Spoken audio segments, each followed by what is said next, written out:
The expected announcement by scientists that Arctic sea ice levels have reached record low levels focuses attention once again on the impact of climate change on the region. If we haven't reached an ice minimum already, we're very close to approaching one. Lost area over this large. Professor Seymour Laxon from the Department of Earth Science at University College London is part of a worldwide team using information gathered by Europe's Cryosat-2 satellite. Its radar system gathers data that is used to calculate the thickness of the ice, giving a better understanding of the long-term sustainability of the ice.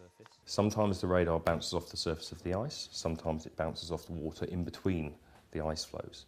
And by looking at that difference in elevation, we can measure that roughly 1/10 of the ice that's sticking up above the water. He says the data it produces is conclusive. It's backed up by the state of the environment itself. These NASA satellite images show the extent of ice retreat between July and August, opening new routes across the North Pole.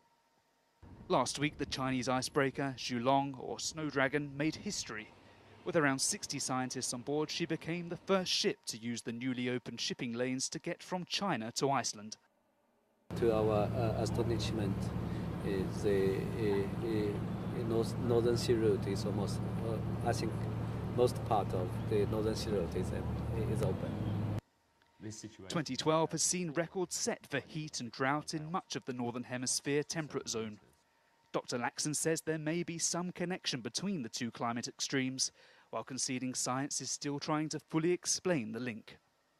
There's some statistical evidence to link what's going on in the Arctic, the ice cover in the Arctic, with the weather in lower latitudes in the UK and also in the United States.